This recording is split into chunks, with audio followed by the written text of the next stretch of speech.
السلام عليكم ورحمة الله وبركاته. هذا channel كو عصب تاعي مقعي وعثمان مانتا وبشنا وسنتكنا 2020 ساكا يرقبوا باكرا لكن وان شعالي إنان كعو وانا وسوى شيدا عدد صوب بحضو reasons كاون شعالي إنان قور ركعانا وحا كميدا وقت بدن بعد هاي ستا مالنتي وحيابي هادو بحنا دور دمات سمي سنسا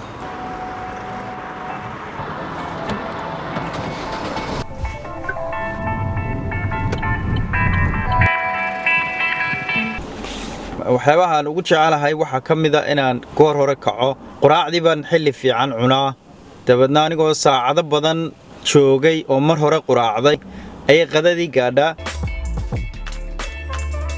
hadaad eegto dadka goor dambe kaca iyaga badankoodu way miskareeyaan oo ma cunaanba quraacda waana meelka ugu muhiimsan marka xilligii la qadayn lahaa ay dadka goorta dambe kaca badana quraacda cunaan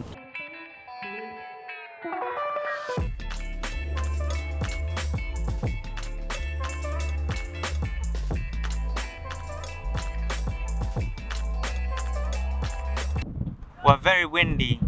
exercise كبد وقت وهلسا وأنا قفودي مكان وان جيم كي وان كسر نقضي وقلين كي هرودن حولها يكون صادم مستقلين كي هره إندحان هلاي أو فريا وفراقة أو وحكو عني جيم كينا وان كو هذي ولي مالين تينا بدن با هره وديمن ولي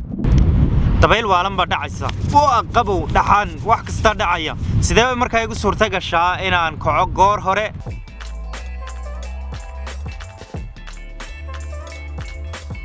Number 1 waxaan ku dadaalaa inaan sariirta goor hore tago si aan u seexdo saacado igu filan markaan jeclaaday inaan kaco goor hore waxaan bilaabay inaan maalin kasta saacad ka hor kaco xilligii aan markii hore kici jiray oo iyada qodheedu ma ahayn goor dambe 6:05 saacadahaas ahayd laakiin markaan jeclaaday inaan ka hor kaco waxaan sameeyay isla markiiba ma sameeyn oo 4 kumaan bilaabin waxaan sameeyay yar baan u sameeyay alaamkaygan buuxsada meel fogna waan iska dhigaa si markuu alaamku u yeero aan u kaco waxa kala noqonaysa qof aad u firfircoon oo mar walba energy haysta marka la qabsatidna kicitaanka subaxda hore uu ku fududaanaya oo jidhkaaga la qabsanaya marka hadaad doonayso inaad noqoto qof early kaca oo goor hore u kaca maalintiisa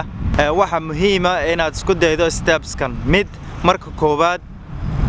goor hore sariirta tag alaamkaaga buuxso markuu qayliyana ha baqtiinin ama si aanad u baqtiin ba iska fogeeyo meel fog iska dhig go'aanka markaad gaadhana isku day inaanad dib uga noqonin